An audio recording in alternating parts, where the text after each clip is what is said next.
Welcome to Shadow of Mordor Review.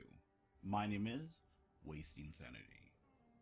I want to start off my review by expanding on a written review I did a few days ago on Steam. I stated that this game is a blend of Assassin's Creed, Tomb Raider, a touch of Dynasty Warriors, and Lord of the Rings. Is it actually a bad thing? No, not really. Well, let's break down the game a little bit and see how she ticks. The game has a semi-fluid combat system. At times, I found the game sluggish or attacking the wrong target. This game is probably best played with a controller, mainly because I cannot see myself clicking away with a mouse to play this game.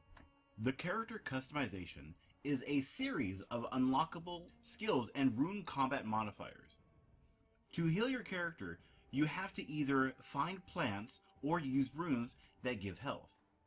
These healing runes require you to kill the target in order to have a chance to, or automatically, heal you.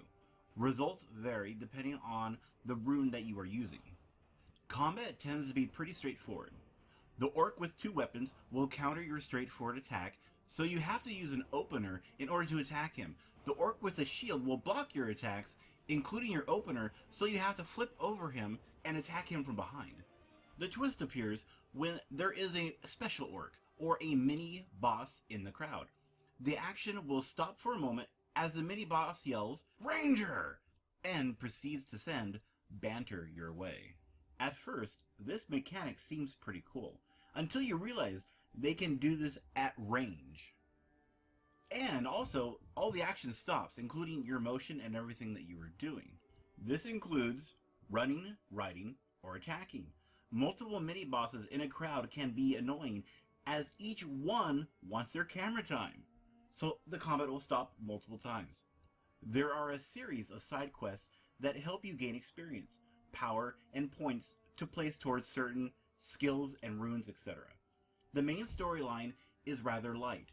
In total, there are only 20 main missions. Side missions are basically one of the following: artifact grab, survival, kill orcs, or save humans. There are 182 side missions in total. These side missions are pretty straightforward. They do not introduce any relevant characters. There is a chance for a mini-boss to stumble into your side mission and cause problems though. FaceTime. They need FaceTime. They have to have it, so they'll be there. Be warned, if you bite off more than you can chew, you will be punished. At times, I ran into a powerful mini-boss early on in the game, and to flex his power, he two-shotted my character. It went to a quick-time event for the finishing move, and I failed, of course. Why? Mainly due to the fact that I was using a controller I hadn't memorized, so I had to look at the buttons when it came to the finishers. It was primarily myself. I was second-guessing myself, basically. But that is okay. I take my lumps, get annoyed, and saddle back up on the pony. You will find that the bulk of the game has to do with killing orcs. But you also kill orcs up the command chain until you are able to go after the orc chief, and eventually build your own orc army. How can you do this? Well, here's a spoiler, so cover your ears, say la la la la la really loud if you don't want to hear it. You are sharing your body with an elven wraith. Eventually you'll be able to manipulate the orc minds to follow you. Then you will need an army to go against another army. Okay, guys, it is safe for you to unplug your ears now. Are there any real issues with this game? Anything game breaking? When you get close to terrain, you go into a sneak or wall hug. This can cause you to get stuck as you are attempting to flee from the enemy, or just running to your destination. In one example, I was running away from the enemy. As I came close to the wall, my character started to hug it, which slowed him down tremendously. Then I got away from that, jumped onto a half wall, and got stuck. And I had to fiddle around trying to get him to move, but apparently he was too close to like a pillar or something, and he wouldn't complete his jump, or he didn't like do a little hop over it. So I had to turn him around and jump him back into the orcs, which did not turn out well. But this game still leans on the side of fun. Only if you enjoy a challenge.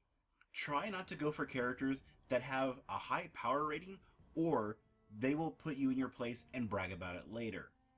Don't forget to use the environment to your advantage. Sometimes you can avoid a fight completely with one well-placed arrow. Orc mini-bosses have weaknesses, exploit them. I would recommend this title if you are into Lord of the Rings, or open world combat, or even just putting a sword through an orc with style. It is a fun game if you can get past the movement issues when it comes time to hastily retreating. Otherwise, they're minor in comparison when you're just moving about the world. They just become a little annoying. I give Shadow of Mordor a 7.5.